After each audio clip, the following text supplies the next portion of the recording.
Hey everyone, welcome back to another episode of the DJ Sessions Presents the Virtual Sessions. I'm your host Darren, and right now I'm sitting in the virtual studios in Seattle, Washington, and coming in all the way from halfway around the world from London. I think you all know that's in UK, London. We got Raphaella. Raphaella, thank you for coming on the show today. Thanks so much for having me. Absolutely. Well, we got a lot of stuff to go over, and it's your first time being on the show. When did you get started in the music industry? Did you start at a young age, or did you start what So age did you start at? I was like one of those really annoying kids that basically never stopped singing. So I was like, I just remember like the first time, it's like really cheesy, but the Sesame Street was like on, and I was obsessed with the intro, and I would just sing it everywhere. So yeah, I had just been singing for as long as I can remember. And then when I was like 9, I wrote my first song. I Okay. remember seeing a homeless man for the first time, and I was like, it was the first time that I recognized that something was wrong as a child, and I couldn't understand why everyone was just walking past him.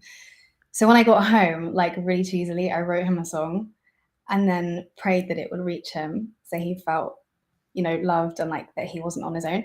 So like that was the first time I felt like music was something that could transmit like emotion and thought. And then yeah, I started like writing, and I got a Tascam 4-track recorder when I was like 14. No, I know those. I know that You unit. know exactly the ones, right? So there's only like 4 channels. Hmm. So I would be like writing, and in my head I was like, okay, well there needs to be a bass, there needs to be drums, there needs to be all these things, but there's like only 4 tracks. So we very quickly realized 4 was never going to be enough for me. So I like came across this thing at school called Logic, and I was like, wow, it's like my mind was blown. I was like, are you Yeah. trying to tell me that you can basically put everything that's in your head down and then you press play and it plays? I was mind blown. So I basically like begged my parents, because obviously I was like 15, please can you get this for me? Like, please. And they were like, we don't understand what this is. So I begged and begged. And then at Christmas, I remember they got it for me. And I literally spent hours I taught everything myself. I just was like, what does this do? What does pan mean? What is this? Like, what is that? I just spent literally like hours experimenting. And then yeah, that's kind of how I got into music, and I fell in love with the production and like the idea of writing and singing, like the whole like shebang. And then I did a music degree, and yeah, then met my publisher in my last year of uni, and I've been signed since. Nice. It's funny you Yeah. bring up that Tascam 4-track because my brothers were musicians when I was a kid growing up, Yeah. and my dad kind of lavished a lot on them in the way of gear and Yeah. equipment. And the Tascam 4-track recorder was one of the first things that they got. And a trick that my brother found out how to do with it to get more than 4 tracks Did you was, record? yeah, you'd bounce all 4 tracks then you'd play all 4 tracks through and put it on Yeah. one channel, and then you have 3 more tracks to play on. But then Yeah. my dad got him an 8-track machine, rack mounts, all this stuff, all this gear. Yeah. My brothers weren't really, I wouldn't say they weren't illiterate, but they weren't really technical orientated. So I'd be in the studio and I'd be reading all the manuals, which at Yeah. that time, this is the 80s, where things Right. were translated from Japanese into English and they Whoa. didn't translate very well. Right. So you're trying to read these instructions on MIDI and all this stuff. And I'd get in the Yeah. studio and they'd get kind of pissed, but then I'd show them like hit these buttons and they go, oh, that's really cool. And so setting the way forward clock to 2005, I actually went to work for Apple, and I Cool. became a certified trainer in all their pro products. And that's when I really got introduced to Logic. I never touched Logic because I wasn't a music guy. I'm a video production guy. So Right. Final Cut Pro, Motion, DVD Studio Pro, Yeah. all that stuff was my forte. But I got into training on Logic so I could train people on how to use the software, not train them to be a music producer. And that's when I got into use the sequencer. Yeah. And I mean, I was Logic 7 at that time, and then it went to Logic 10. Like, Yeah. all of a sudden. Sorry. Cell phone ringing? I have a ghost apparently because the TV is turning itself on. The craziest thing happened in my studio today, total side note. I'm sitting here doing some work, and I have Netflix just in rotation on the background. It's just rotating through the slides. Yeah. Did the And all sound of a sudden it goes, Dong. And I'm like, what the hell? I didn't even touch a button. Is there a ghost that hit the remote? I I freaked swear to God, out. it's creepy. It's a freaky Yeah, when it happens. Anyways, totally creepy. But now you've worked with a number of people. We'll talk about some of your previous collabs, mhm, but we want to talk yep. about your new single, Holler Yay! at Me. Tell us all about that. What is that? Why is that so important? So I was born in the 90s, and so like I basically was obsessed with like R&B, Destiny's Child, TLC, like literally everything. Omarion, like that for me is like the golden era of music. Well, one of the golden eras of music. So like No Scrubs has always been one of my favorite songs. I just think that the hook is undeniable. Like no matter what decade you're in, that melody is just like wild. And so I basically was like, quite unusually, I didn't sit down to write or produce for me that day. I was like, I knew I had a couple of sessions coming up in the week. So I kind of prepared some tracks because I was producing for them. And I was like, I just want to be prepped. And I had like this bass line and like the piano line that I kind of like came up with. And Mhm. just I kept singing the hook over and over of No Scrubs, and I was like, "It just feels right." And I was like, "You know what? I think I won't take this into my session. I think I'll keep this." And I kind of wanted it to be like a really fun self-empowerment kind of twist on the original. So like, you can holler at me if you want, and I'm the one with the new car. You can come and like you can chill on my passenger side like if you want. And I kind of just want to see like a cool fun twist on it. So that's like the story of it. Yeah. Now, but this was an important project for you because Mm. this is one that you produced solo, correct? Yeah. Yeah. So I feel like the last few years I've been doing lots of collaborations, which is amazing. I feel like they're so much fun to do because you're not like, you know, stuck to one specific lane or genre, and they've been like really, really fun to do. Um, and I've been collaborating with them, and often most of them I've either co-produced or I've definitely vocal produced them, Mhm. or been on the co-production side. And I feel like, unfortunately, the world is changing, and I'm very happy about it. But there is still, I think, a long way to go in terms of um, in terms of female producers being visually seen, visually heard, and being taken seriously. So it's funny because my name is next to credits as a producer, but when I'm going into places, they're not understanding I'm a producer. So Mhm. for me, I was like, I really want this to be, because I produce on my own all the time. I was like, this, I want to literally have no other name but mine on the production credits. So no one can think that I've done a little tinkle of something. So yeah, I think it for me, particularly as a female in the dance genre, was really important because it's very, we love our dudes, love them very much. But I think it's quite a male dominated kind of scene at the moment. So I think it was like, yeah, it was quite important for me just to show that it's me. Mhm.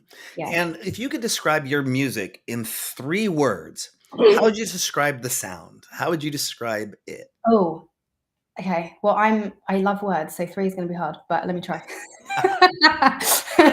Okay, synthy,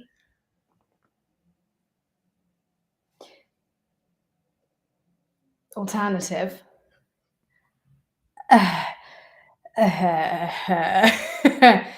synthy, alternative, and I guess, like, well, if there's a way to describe the fact that I'm Persian and British put together, so, hmm, Persish? Persish, yeah, yeah, yeah. Britches? Persish. Yeah, Awesome. No, I was reading your bio and that you do infuse those Persian yeah. sounds in the back end. This was one of the key things that you say you do. Now, in addition to that, you've worked with a number of artists over the Mhm, years. yeah. Tell us about some of those previous collabs and what one stands out to you the most. I think that all really, really have been like really fun and great for different reasons. But I think probably one of them that I think for me in terms of like the dance, actually, there's two. I'm going to start with one. Mhm. In terms of like the dance kind of scene, and I felt like I was like, oh wow, I'm here, like by accident, in the best way possible, was my collaboration with MK and Sunny Federa. And it was like such a like unexpected but fun collaboration. So me and Sonny, we've worked together on like a couple of different things before, and Mark like came in and like just made it amazing. And I was like, wow, this is like something I never would have thought to have done, but it was a really cool collaboration to do. And I think kind of set me on the path to being in house music, if that makes sense. I love Yeah. house music. I love house music too. I do. I really do. I was like, oh, I didn't think I knew how much I loved it until I started writing it, making it. So, Um, yeah. go ahead. Oh no, I was like, the same. And then I think the other one would be like my first ever drum and bass track that I did with Dimension. That was like the first ever drum and bass song that I'd ever actually been on. And it was like when you do something for the first time, you're like, oh, actually, that really works. I think there's something about my voice on drum and bass that I was like, oh, well, this is an interesting turn of events. And it was really, really fun. And I think I've like, from that specific collaboration that I did with Dimension, it's like kind of really grown my love for drum and bass so much. So yeah. Nice. Now, producing music, dance music, stands like synonymous with spending countless hours behind a computer screen, sculpting the beats, putting it all together, collabing with other people, mastering it, all that fun stuff. What do you do in your free time to stay fit? That's good. That's a good question, Darren. I actually, do you know what? I go through phases of just being so hyper focused on work. And like, for example, like Holler at Me, I probably produced that in one day, but like literally like a 14-hour straight of like just work. And so like I've been self-enforcing working out in order to break that up and to give me just like a new kind of perspective. So I really, really love like ride classes, so spin. I love and I hate them. And so while I'm doing them, I'm like, why am I doing this to myself? This is terrible. And then afterwards, I'm like, yes. And actually, like spin classes have been really, really good for dance as well, because you kind of get to know like so many new tracks and kind of, and for DJing and stuff, you kind of get to know different edits of things and what like really makes you just, the thing I love about music is when it just hits you here and makes you either want to run, want to like fly, want to cry, want to just feel human, anything. And so for me, like the best kind of place to test that feeling is while you're spinning. So that, and then I also love bar. So I used to dance when I was younger. I went to like performing arts school, and bar is like a sadistic reminder of my ballet days. So yeah, in a good way. You mentioned finding new tracks and how you can how that helps you in your DJ career. How would you define success as a DJ / producer? Is it a Beatport top 10 hit, a sold out tour? What are your thoughts on this? I think it's changed over time. I think when I first started out in the industry, I was like, well, it needs to top 10, like that for me was the pinnacle of success. And to some extent, it probably still is. But I think along the way, I've kind of, the things that have become important to me are actually like my peers rating stuff that I put out and texting me and being like, yo, this is sick. Like, oh my God, I love this. And for me, I think like, because I'm so inspired by my friends and by the music that they make, by what they put out and stuff. And so to have kind of respect from my peers, I think probably actually means a lot. And also just hearing my stuff out. You're just somewhere and then you just hear your song come on. I don't think it will ever get old. And speaking about hearing your music out and about, where's the most interesting or strangest place you've ever heard one of your tracks play? So, like, I didn't hear it played. It was my brother. And actually, it's not even that weird, but for me, it kind of is. If you know the context of like England. So my dad is Persian, and he has he's a Persian carpet expert and dealer, and he has like a couple of shops in Hampshire, which is kind of like south. I don't know if you know where Hampshire is. Okay, I'll break it down. It's basically like it's South England and is probably like the most leafy. You'll have like sheep for neighbors, basically, Okay. in many places. And like this one specific road, it's called Stockbridge Road. And it's so lovely, and it's really, really quaint, and it's got such beautiful history. And generally it's quite like if I say an old town, I don't mean that in a bad way, but the general age of the population is slightly older. And so, like, my brother was down there because he works in the family business, and he was like, in one of the shops, and he just came out just to get some air, and a car drove past, and it was blaring my song like you do with DOD, and he was like, "This is so random. Of all the places, Stockbridge, that someone would be like blaring out like you do, like a dance record." So yeah, probably there. Were you getting radio play at that time, or do you think it was somebody maybe listening on Well, Spotify or? we did get radio play, but this was like a couple of weeks ago. So this song Oh, came out okay. last year. So it was definitely one in their Spotify library. Nice, nice. I listened, which was nice. Yeah. You know, I was wondering, you mentioned your peers and getting feedback from your peers. Um, are you planning to go to ADE this year? Not this year, Okay. but probably next year, because I've got so much stuff coming with release, and I'm like, so yeah, I will be there in spirit. But next Awesome. year. Yeah, we're going again this year. It's kind of a staple of our thing to do.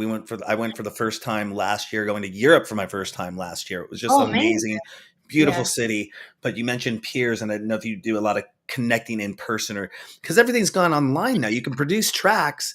You Yeah. can produce that with somebody halfway around the world.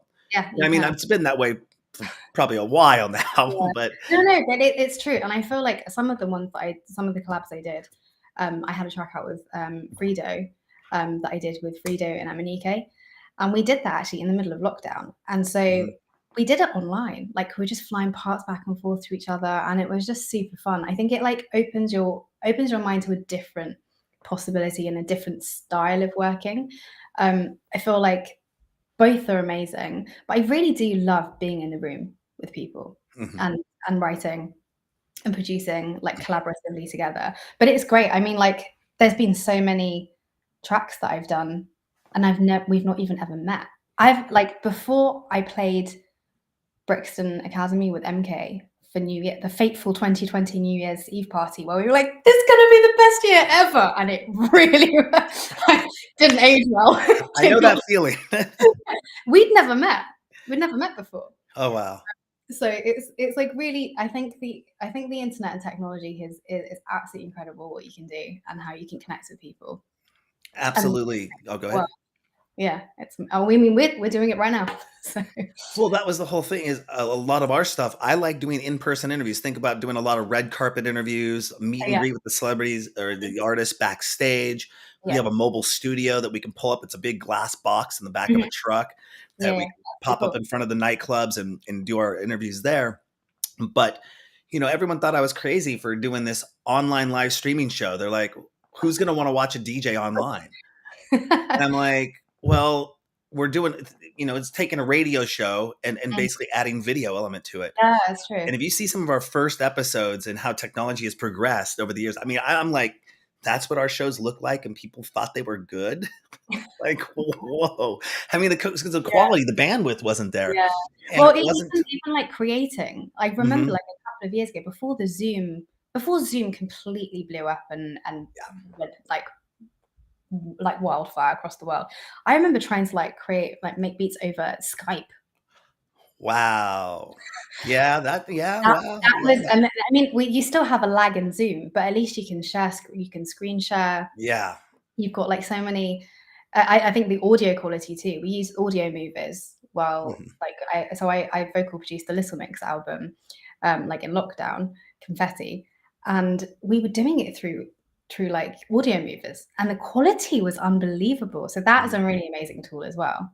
So Mhm. you're right, it's like completely changed. It's Well, more, I probably, unless you came to the States and unless you came to Seattle, Washington, I never would have had this interview with you.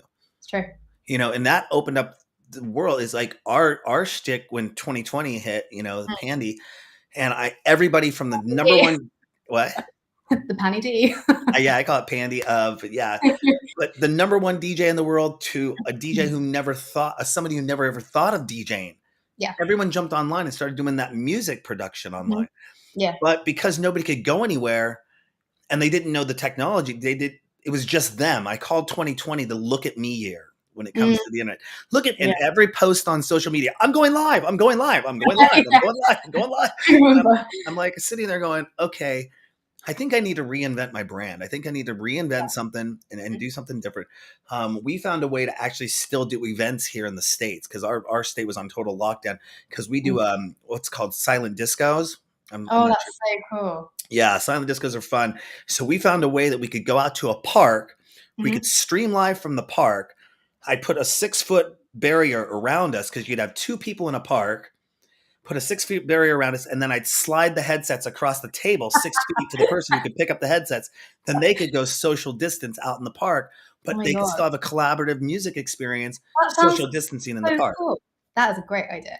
Yeah, we tried to get it approved by the state, the city, the health department, Yeah. everything, because we were considered an essential business that could be still be open Right. because we're a media service and we did live streaming media services. So that was kind of interesting. It wasn't a loophole. Everyone thought we were kind of breaking the rules and breaking them. I'm like, no, we're following every protocol you can Right. down the line. So it was kind of really cool doing that. But then I started getting heavily more into doing the interviews online with the DJs. And at one point we were sending out, this is 2022. I started sending out, I was sending out like 40 emails a week. I had my virtual assistant send out 40 emails a week. And I was like, okay, I'm hitting about 6 to 8 interviews a month. And April 2022 comes around. I go, let's step that up to 300 emails a week and see what happens. And I think that was April. We started sending those emails. In May, I think I had 57 interviews. June, I had 49 interviews. I was booking so many interviews out. It was so going crazy that I came back, and in August, I made a set schedule. I said, I'm doing 2 interviews a day, Monday through Wednesday. And then I added Thursday in there and kind of just set this pattern up. And then that led up to ADE. And then I have kind of been on a break since then because I moved and everything into a new place. And it's like, let me get the dust settled. Anyways, but technology, again, has made it so easy to collaborate. I can now talk to people in Japan. I can talk to people in Buenos Aires. I can talk to people in London. I can talk to people in Germany. I can talk to people in New York. And it just, it's really awesome utilizing that. And again, changing it. We didn't change the format. We still focus on the music, but we're really heavily on getting to know the artist and staying in contact with that artist and watching their career develop over time. It's really a fun thing. Is there something you'd like to say to new and up and coming producers to watch out for when it comes to making their career successful? I think the most important thing is trusting yourself, like trusting your gut. Because for me, it took me a long time to do that. And I think for me, when you produce, it is such from your brain and your soul into sound. There's such an identity there that for me, like it's so easy to listen to. Obviously, you should learn and keep your brain open and listen to criticism.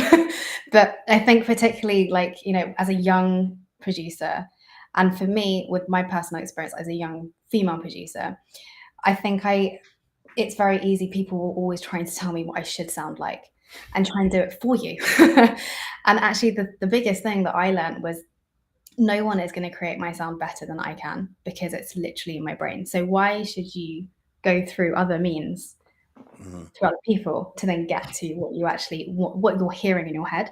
So I think really trust yourself and don't be scared to experiment. Like I literally put the most random. I'll put like a pedal that should not be put on a Prophet synth, but I will because I think it sounds really cool. So don't like be bogged down and think, oh, I shouldn't do this because that technically isn't correct. Obviously, you need, there's technicalities to make it sound like a mix sound good. But I think the coolest stuff comes when you just literally experiment, like put the most random stuff. Like I literally open Sound Toys and I'm like, what can I do today? like I just follow your ears basically and trust yourself. And that's, I think, the most important thing I think for a producer is to have like your own distinct sound. Like I love artists and I love producers that when I listen to a piece of music, I'm like, I know that's them. From the second that you hear it, that has, yeah, I think Fred again is doing that really well at the moment as well. He's sort of just like following his ears instead of what he thinks should be a certain select structure, or this should probably happen now, and I don't think we could do that. That's not allowed. So I think that's, yeah, trust yourself and have fun and just experiment, basically. You know, I've heard that before about creating your own sound. That's kind of has resonated over time. Because if you do follow the trend, oh, house music is really hot right now, and you're a house, Yeah, and then you exactly. kind of pigeonhole yourself as being that house person. And maybe you want to do house, but maybe try some drum and bass, maybe try some trance, Yeah. and do that, and don't necessarily follow the trends that are going. Because by the time it's already a trend, it's already kind of Done. it's already Exactly. done. And I You know? feel like the coolest sounds come from, you can hear people's influences. You can hear what they've listened to. You can hear in their music. When you hear something like really, really interesting, you're like, wow, that sounds different. It's because you can hear that they've listened to so many different things. They've immersed themselves in so many different worlds. And I think the coolest stuff comes from an amalgamation of all those experiences. So yeah, I agree.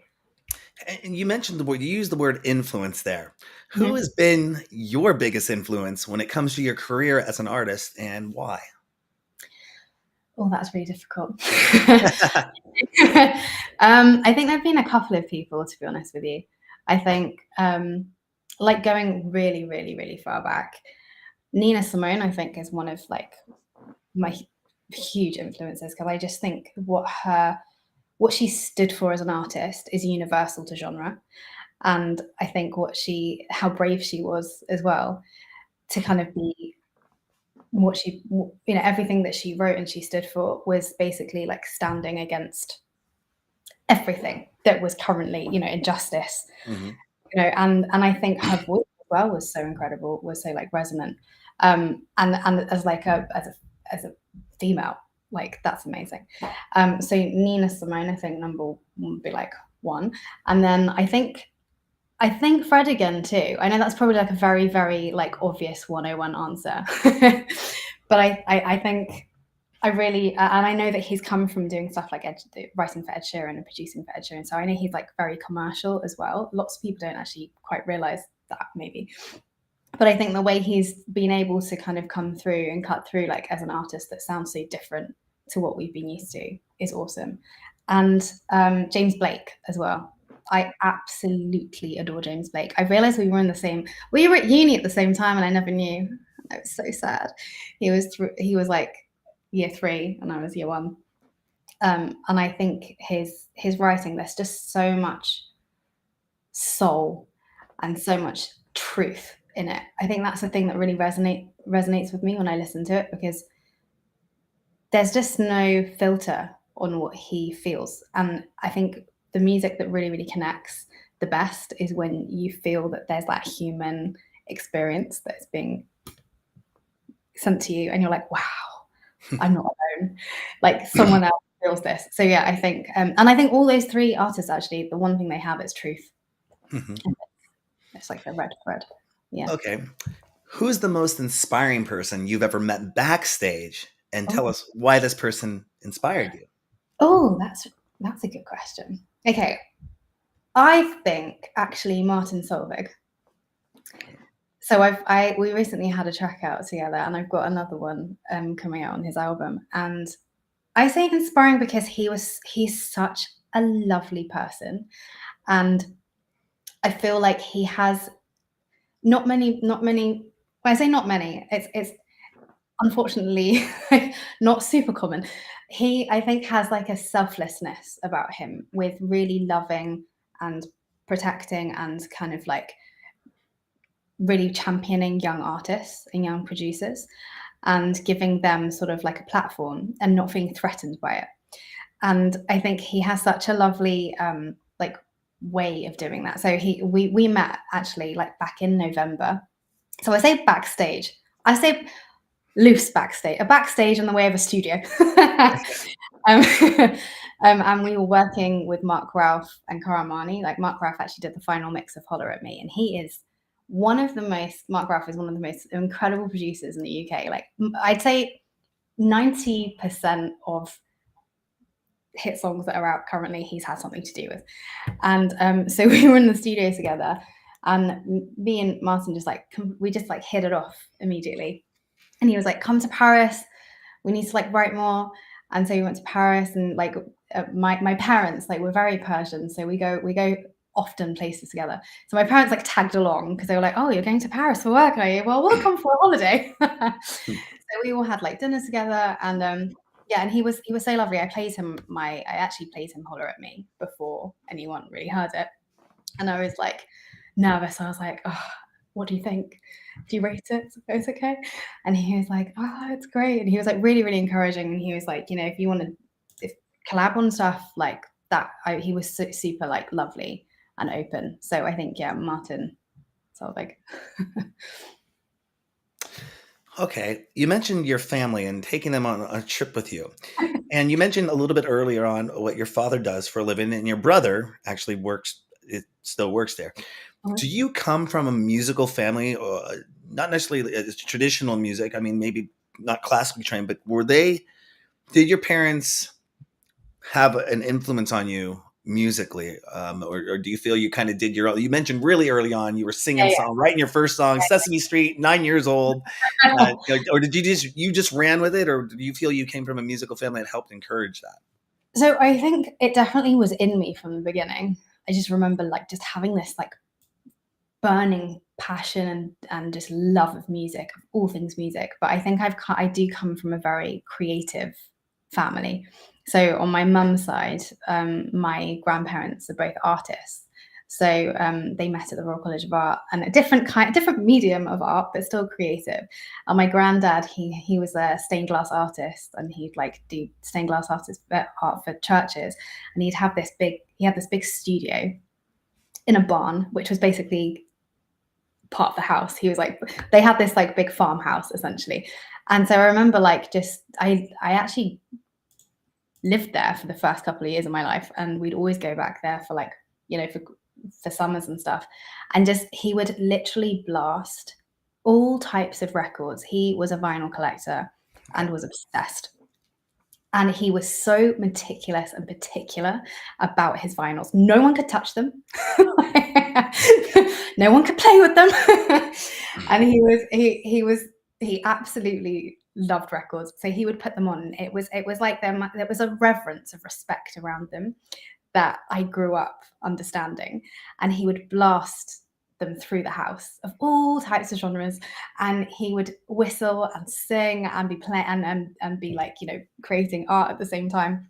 So I kind of grew up around that, very free spirited and very creatively open. And then my great auntie on that side, on my mum's side, she was a concert violinist. And actually my great granddad, he was a pianist for silent movies, which was super cool.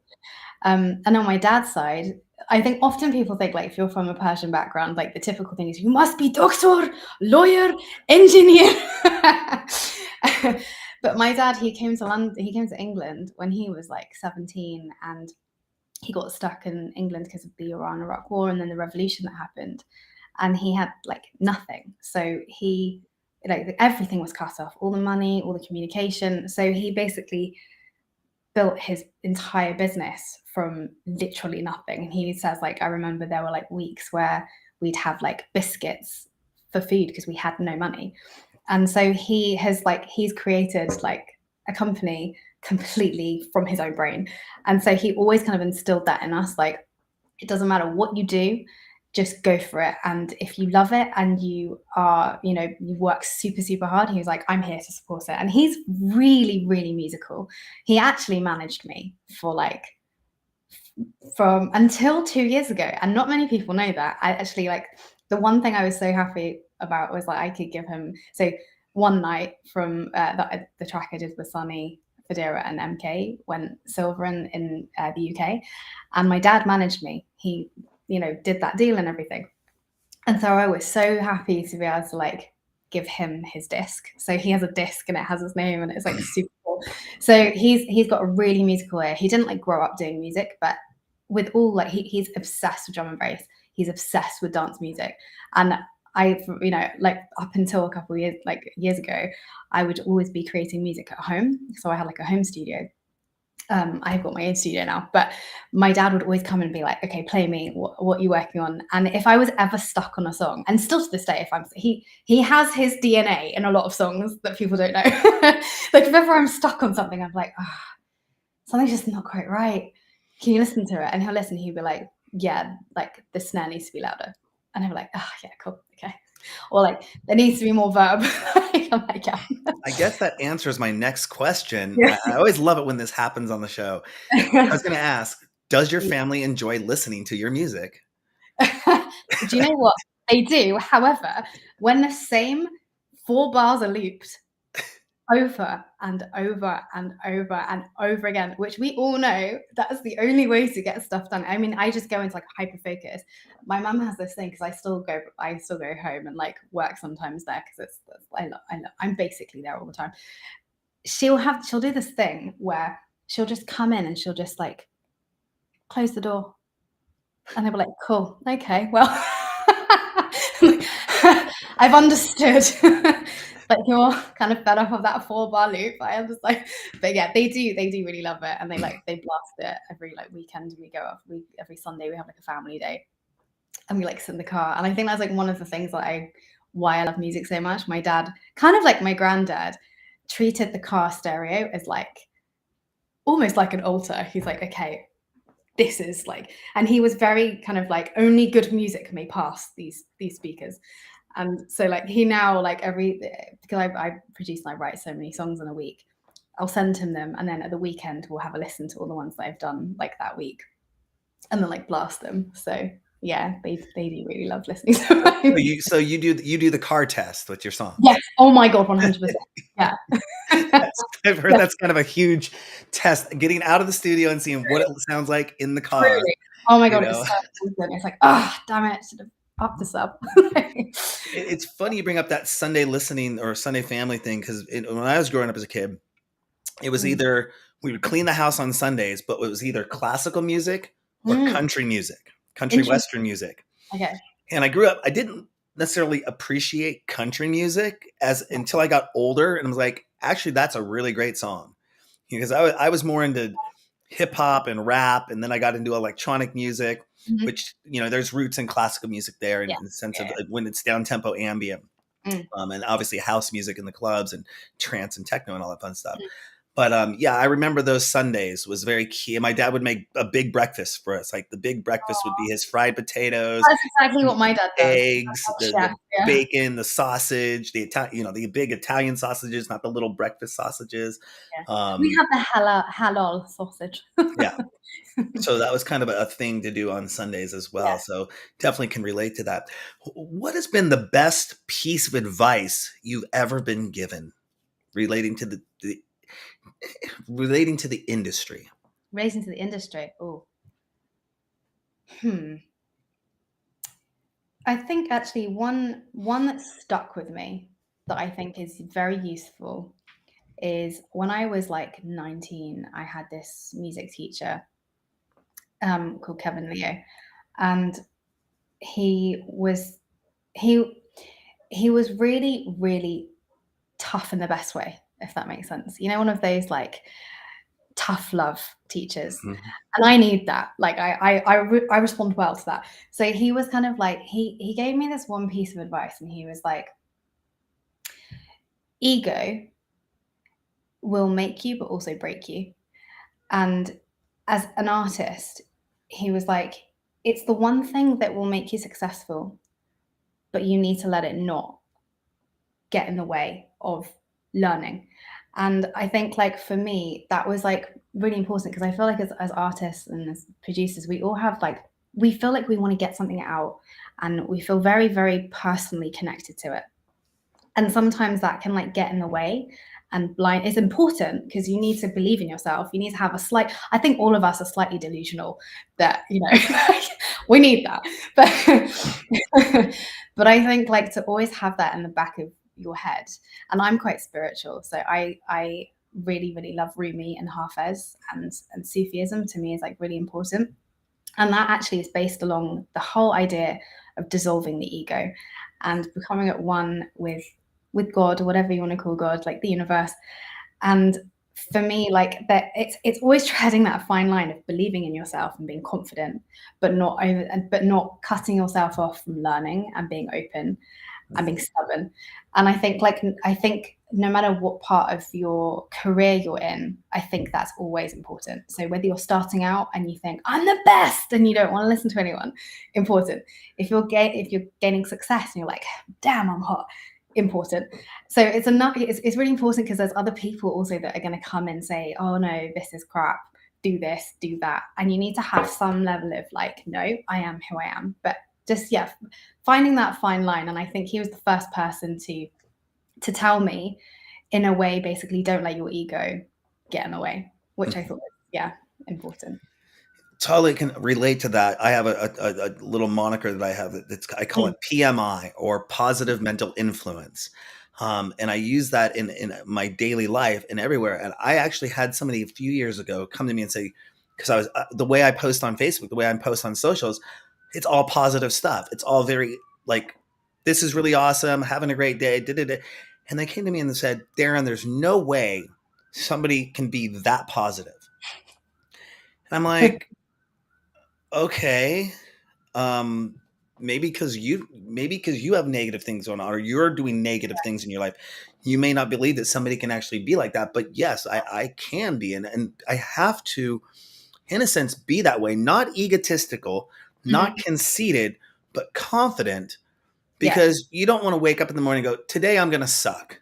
Yeah. I'm my own coach. I'm my own boss. I'm my Yeah, own run this 100%. network. And you know, if I was sitting here and doing an interview with you, and I'm like, "Hi, Raphaella, how you doing? I don't know if I really want to be." You feel that energy, and you'd be 100%. like, "Good, this guy sucks." Or, Yeah.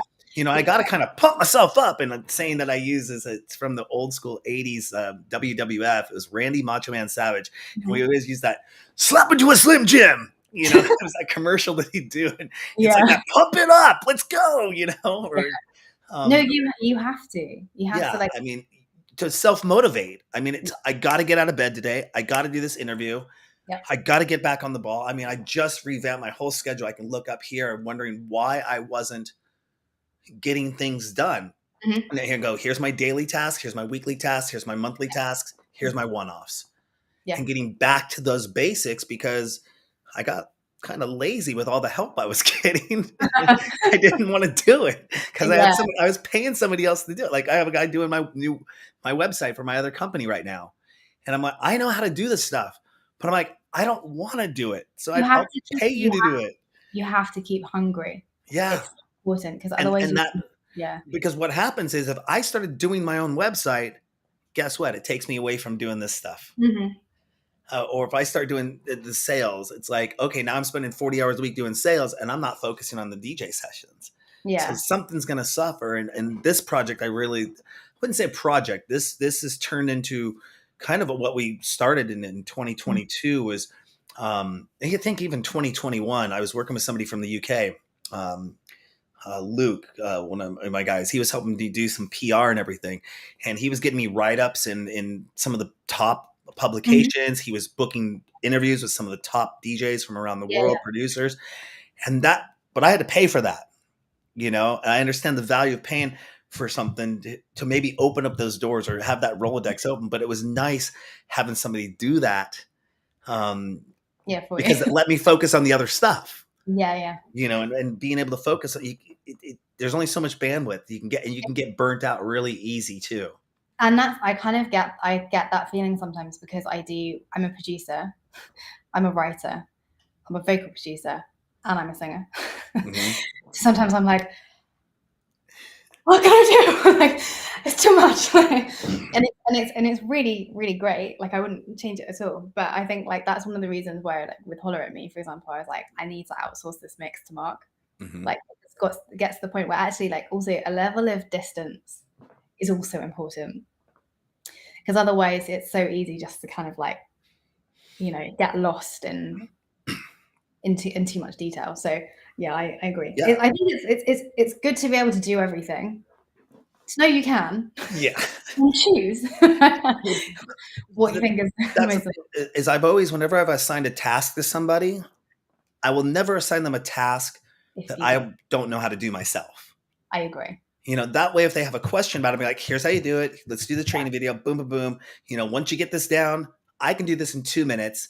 It may yeah, take you 6 to 8 minutes to do it your first few times, but eventually you'll get it down to where you're doing it really fast. And that was where, when I did those mm, first, I did 57 interviews. I did those 57 interviews over a period of 12 days, and it was 3 days a week, just boom, boom, boom, like almost back to back. I didn't have a life. I wouldn't eat lunch. yeah. I had I was not doing eaten. mental maths there, Darren. I was like, wow, that's a lot. It's a lot. It's a lot for an independent show like what we do. We're not BBC One. We're not Mm, MTV. We're not getting funded by Budweiser or Coke. We're not Boiler Room or anything like that. yeah, For yeah. an independent show to produce the amount of content that we produce, and somebody not get burnt out, a lot of shows, they'll do one show a week, Mm, and that show might be 20 to 30 minutes per week, and they might film a whole season over the course of 2 or 3 weeks, and then they'll mm, just release those shows as they come out. yeah, It's like this is constantly going. So yeah, staying positive is, I think, one of the biggest things. But watching that, keeping that ego in check, I think is definitely, you yeah, know something that is I can see happening, and that happens a lot in the DJ world, because you gotta, yeah. I'm the best because you want to hire me because I'm gonna, yeah. I mean, Also, it's performance. We're yeah, it's performing. performance. We're So, performing. Like, no one's gonna want to watch you if you're like, oh. uh-huh. You have to kind of believe in yourself. But it's that Hmm. I think where the confidence comes from is important. It's confidence Definitely. in your ability instead of confidence that an ego confident. Well, it's Well, not really confidence, it's just ego. But yeah. I like something you said earlier. We'll circle back to this. Is that you said you really like it when your peers Hmm. compliment you on your music and things like that. Your Yeah. peer group, I think, is also a huge influence. The people you surround yourself with, and when Yeah. I tell people, they're like, "How are you doing that? Why do you? Yeah. What? Nobody does this, and that's Hmm. amazing." And that just is a huge. When I hear a peer say that to me, it's like, really, nobody does this? Well, I guess Yeah. I do it. I kind of 100%. do it full time. So most Yeah. people work a day job and then they're doing it on the side as a hobby because they got to pay the bills. Well, this is like full time for me. So, speaking of running a business and all that fun stuff, Mhm.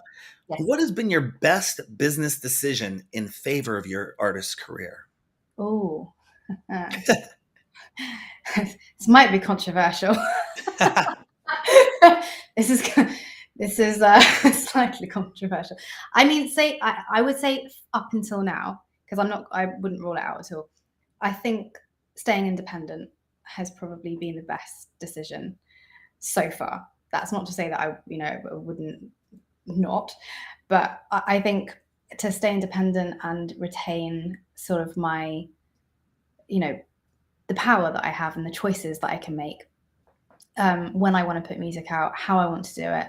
Um, and just in terms of, I think it's quite empowering as a female. I have my own label, I have my own business, and this one I put out with Talyard and Believe are great, and so are Tile. And I think to retain that independence for me has been quite. I think so far has been the best decision. I think I have a grandmaster plan where I want to do a JV with a major.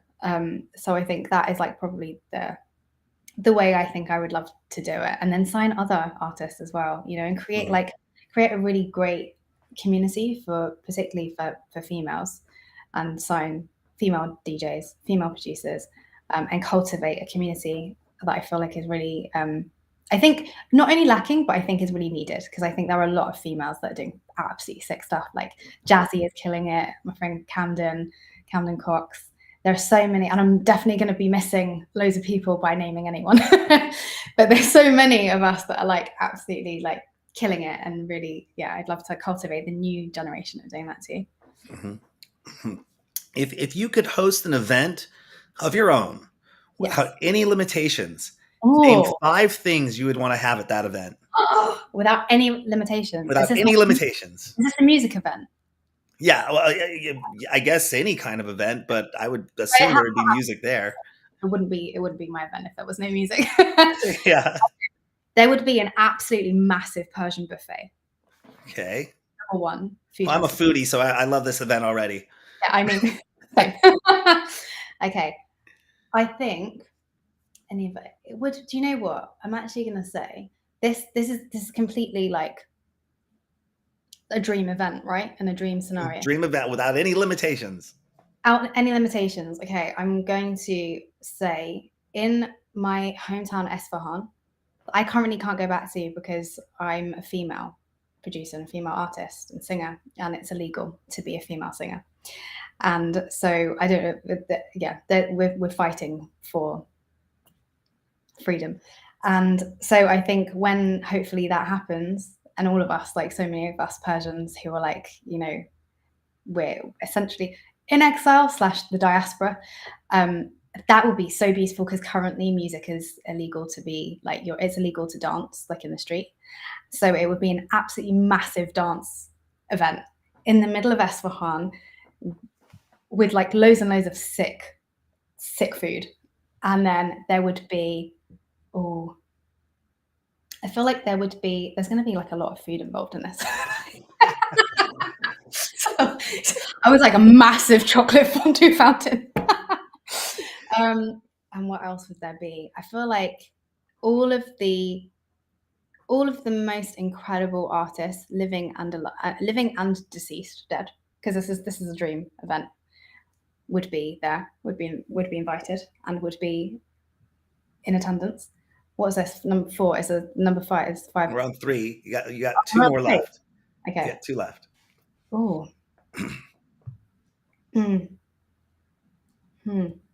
I think. Okay, the entire event would be sponsored by Gucci. And everyone gets a free handbag, right? Everyone. No, That's not the even goodie bag. I absolutely love their ready to wear so much. I really love fashion. So yeah, I think sponsored by Gucci ready to wear. Thrown in with some accessories. And then wait, one more. I feel like and then I feel like there would be like a secret garden in this event. And in the secret garden, because I'm an absolute nerd, there would be like a really, really cool library. One of those like really awesome ones that you can like sit with like lanterns, and it would be at night, and it would be like really cool and cozy. Yeah, so like a secret garden for lovers and for book lovers. Yeah. Book lovers. It's a very random event. Awesome. Yeah. Well, you had me at food. So that's you had me at food 3 times food in there. Like I said, it's a lot of my posts on social media are pictures of food. Even one of my assistants here in Seattle, he was like, Darren, I was going over revamping your Instagram account, and you seem to have a lot of food pictures on your DJ sessions page. And I go, I know, because I put them on both, my personal and the DJ sessions, because and so he's like, well, that doesn't say anything towards music or artists. And I'm like, I know, that's why I'm going to stop posting food pics there. Yeah, I mean, I can't help myself. I'm like, I'll just post it to my stories.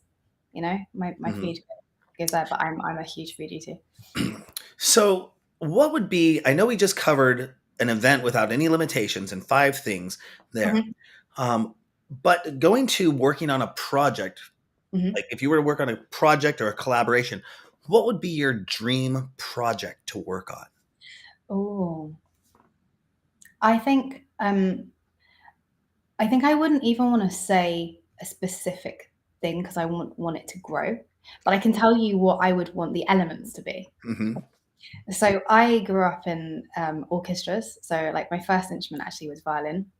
So I'm technically like a string player, and I've always absolutely adored string sections and like cinematic orchestras, and just orchestras in hot, like as a whole. And so I feel like access to a string section would be incredible. Like and I feel like one of my I really, really love like Max Richter. is one of my like all-time favorite composers. And I think something like, I feel like Sampha and James Blake are really, really cool at like mixing worlds. And I feel like it would be that kind of vibe. So definitely access to an orchestra / string section. Mm-hmm. 2, I would want there to be so many analog synths here. Like every single analog synth that you could possibly imagine. Like every single rare Korg, every rare synths would be there. So I love synths so much. I have like a Juno 106, I have Prophet 6. I'm actually an artist with sequential, and I have like just loads of cute little like analog Korgs, and I have like so I just collect bits that I find, and I'm like, oh, I'll add you to my collection. So yeah, like access to every single possible synth in the world. And then also I reckon just like an open phone book of being like, hey, can you come down and come to the studio? So yeah, I think like that would be really, really cool. Awesome. Yeah. That sounds big. Yeah. I once had somebody say when you want to find out how big somebody wants to grow, you ask them, what's your dream house? Mm. And if they describe your dream house, like they have big goals, or if they have small goals, or they have big goals, or so it's big. And I felt that was on that same realm of big. Yeah. Yeah, pretty much. That's awesome. And I think just create like a project that no one's ever heard before. You know, like I feel like there's every now and again, every couple of like, I guess every decade even, or even like, yeah, probably every decade, there's like a project, there's an album that comes out, and it's a world unto itself.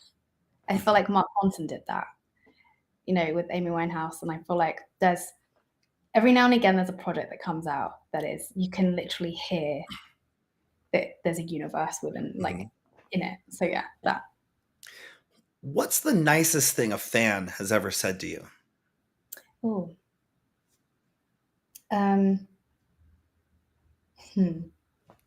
That I have really like inspired them and helped them through like dark times, because I mean I have suffered from mental health myself, and I feel like we're human. We'd probably be lying, all of us, if we said we didn't. And so I feel like one thing that I think always surprises me about putting out music is that it can resonate and can help people, even when like so much of my music has come from a place of like of heartbreak or a really dark place in myself, and it's like a cathartic way of working through that. And so when I hear that something that came from a dark place can help someone else, it's like it's still amazing to me. So yeah, I think that it's like helped them through such a terrible time in their life. That's like that for me, it was like really it actually like brought tears to my eyes, because I was like, wow, well, it was created from a really dark place in my life, so I'm so glad that helped you too. Awesome. Yeah. And how do you envision your life 10 years from now? Ooh. Where is Raphaella going to be 10 years from now? Oh, well, I've thought about this. Well, I really, really hope I think more than anything, I think, you know, when you first start out, you're like, oh my God, I want to be super famous and blah, blah, blah. Like, I don't. If it happens, great. I actually more just want to be really, really well respected. And I want to go down as one of the best producers, composers, artists in history. And so I would hope in 10 years' time, I'm on my way to doing that. So whether that means kind of like, you know, winning a Grammy or two. But that's not even that, you know, I know that sounds like a silly thing, but I guess that's probably like a very like visual representation of that. But so yeah, I think just being really renowned in my field, both my peers and also the public, but mostly my peers, I think. And I absolutely, this is like non like music related, but I love properties. So I basically want to have like a property empire, and then also and basically like have a label that is signing people and giving, you know, young girls an opportunity to get into the industry. So I think hopefully like in 10 years time, I truly think that's doable. Mhm. I remember I yeah. one of the first interview sessions I ever had was interviewing a friend of mine, acquaintance of mine here in Seattle, and it was at a Paul Oakenfold show. It was the Mm, first time I ever had a celebrity guest on the show. But the interview wasn't. This didn't come out of the interview with Paul Oakenfold. But I mm, asked my friend Darren. I said, "Hey, Darren, is it? Are there any overnight successes, or does it happen overnight?" And he goes, "No. It's no. a long process. You go through this. There's trials and tribulations. There's hangups. There's bad business decisions. There's good business decisions. Sometimes it's 2 steps forward, 1 step back. Sometimes it's five Mhm. steps forward, 2 steps back. But you just keep going with it and pushing it forward. Yeah. And when I started the DJ sessions, it was this idea that started in my living room as a live streaming show. And I was just talking about it. And my friend Alex comes over one day and says, "We're doing the DJ sessions." And I said, "What?" "Okay, I guess we're doing it." And he sat down with a laptop behind me. I had 2 cameras. We're sitting at the computer and I'm watching this and I'm listening to the show in these headsets. And the first hour goes by and I get up to go to the restroom or get a glass of something like that. I take the headsets off. I'm in my apartment and I'm like, it's completely quiet in my apartment, like dead silent. But I felt like I was in a nightclub the whole Yeah. time. I was interacting with people Yeah. online. Yeah. We're talking with Alex on the microphone. We're just having fun. And the next week, I moved the studio into my bedroom. Like it was a foot and a half away from my bed, this Yeah. multicam studio. And nobody was doing multicam streaming at this time. Yeah. I mean, it was just crazy. Well, the bandwidth wasn't there. So, what grew into what I wanted it to be over time was to be a show that would be an international show, that we have multiple representatives from different countries doing interviews at all times, going to the major festivals like ADE, Winter Music Conference, Sonar, all those major ones, Tomorrowland, and capturing interviews there and doing press and meet. And that's Yeah. slowly started to happen. Had pandemic not hit in 2020, we were still on that 2020 is going to be the year thing. And it was like, dude, no. Yeah. So, I it does take time. And setting those goals, I always tell people when you start out, set your 30-day goal, set your 60-day goal, set your 90-day goal, set your 6-month goal, set Mhm. your 1-year goal, set your 2-year goal, set your 5-year goal, set your 10-year goal. Those can change, but as Yeah. long as you are envisioning where you want to get to, there's a manifestation, Mhm. that comes into play, or even manifesting and putting sticky notes on your mirror in the bathroom or all over the house. If you want that Ferrari, put that picture of the Ferrari up and see that Ferrari. If you're into cars. I literally had like the year before I had my first UK plaque. Hmm. I remember it was like I always do this every Christmas and every like New Year. I always sit down and I always write a list of everything good that I managed to do or Hmm. achieved that year. And then I make another list of everything I want to be able to achieve the next year. And then I consciously pray for those things that I want. I envisage myself doing them and how I will do it.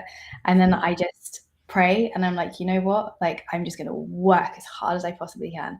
And whichever one of these lists on this list is good for me and is meant to be, bring it my way. And Yeah. I begin every year with that energy and I'm just like, go forth. And I think it's really helped, I think. I think it's important to kind of like get yourself in that and in that mindset Well, and like visualize. And my dad has always said he always said this thing that's like, if you set your goal at like let's say 100, even if you get to 60, that's better than if you'd set your goal at 30 and you got to 15. yeah. So as big as you set your goal, Yeah. even if you make half of it, it's that trajectory, and it's also it's the journey as well that matters. It's not just Mhm. there, and I think that's another thing that I've like really learned to just like enjoy life and enjoy the small things and enjoy like the little wins along the way. But yeah, I think the bigger you think, then the more room you have to sort of like get as far as you Mhm. can. Absolutely. And my to-do list, I tell people all the time, I'd be nowhere if I didn't make my to-do lists. Oh my God, I am And literally a sucker for lists. I yeah. will buy. I love stationery. I'm a very weird person. I think it's stationery since production. I'm very like I like kind of concentrating and sort of like really like hyper focusing. And I literally, I'll just go around, and if I see a stationery shop, I'll be like, well, let me buy another notepad for a list. Mhm. I have so many lists that I think like to-do lists is so important. I agree. I'm a sucker for a list. Absolutely. Well, we're gonna get to wrapping it up here. I have like three or more questions. Sure. When you're not entertaining others, what do you do to entertain yourself? Oh, I read. I Okay. read a lot. Like, I love reading. I actually just bought there's one of my favorite books I've read like in the last couple of years is The Bell Jar by Sylvia Plath. And so I literally picked up selected poems of Sylvia Plath today because I was like, poetry really, really inspires me. It just gets my brain thinking in a different way. And I think like to create music, it's another form of art. And so I read, which is probably like a very geeky thing to say, but it's true. And what else? I love fashion as well. So just people watching. Like my studio's in Shoreditch in London. I don't know if you've been to Shoreditch before. But it's sort of like I've been told that New York is very like London. And I guess it's kind of like it's the hipster part of London. So there's Okay. graffiti all over the walls, there's artwork everywhere. It's so inspiring. And I just literally take myself and my book and I'll sit in a coffee shop and I'll watch people go by. And it's really like it like gets my creative juices flowing for different reasons. So yeah. One of the cool things last year when we stayed in Amsterdam, we literally had an Airbnb above Rodeo Drive. What I would call their Rodeo Drive, the Yeah. Cartier, the Fossil, or the Gucci. Every single one of those Brubear, every single one of those stores was just a row, beautiful row. And we just get out and we'd go, let's go this direction, and we just walk. And I we'd walk love all the stores. I mean, there so were lines outside of the stores that they'd only let a few people in at a time because it was kind of like they knew they were tourists. They probably weren't necessarily shopping. But a lot of stores were like by appointment only, and Oh, those were the higher end ones. I mean, it was the mhm, high end, what you'd see in like Beverly Hills. It mhm. was just amazing. I used to work in fashion, used to work for Nordstrom's selling men's sportswear. So I'd be Oh, dressing and yeah. putting fashion together. I've always had a fashion sense of things. Not as of late. I'm wearing t-shirt and sweatpants because I'm in the home studio now. But yeah, no, I love fashion. It's I awesome. mean, you're rapping Mackie, so Yeah. Well, they're one of our sponsors, so yeah, got to support the sponsors. and they're So great. you will be sending us an exclusive mix, correct? I will be. Awesome. We're looking forward to that. We'll get that up on the site. We'll wrap it up here. Is there anything else you want to let our DJ Sessions fans know about before we let you go? I have a string of singles coming out, which I'm very excited about. Okay. Yeah, so like Holler at Me is basically the beginning. Awesome. And where's the best place people can find out information about those singles, about the releases? I'd say my Instagram and my TikTok / my Okay. Spotify page. And that's it right there It is indeed. at Raphael Music. Yes. Awesome. All socials. Cool. Well, Raphaela, thank you so much for coming on the show today. It was a pleasure talking with you. We're definitely going to follow up with you in the near future. Send those singles my way when you get them. I'd love to pump them out and get them out on our socials to our fans and everything as well. I will. Thank you so much for having me. You're welcome, Raphaela. Thanks. On that note, don't forget to go to our website, thedjsessions.com. Find us on Twitter, or X now, Meta, not Facebook, TikTok, Instagram. We're out there. The DJ Sessions, we're all over the place. But the best place to go for information, 600 news stories published a month, countless live interviews, and exclusive guest mixes are at thedjsessions.com. Again, this is Darren coming to you from the ITV Live studios. I haven't said that for 14 years. From the virtual studios for the DJ Sessions, that's Raphaella coming in from London. And remember, on the DJ Sessions, the music never stops.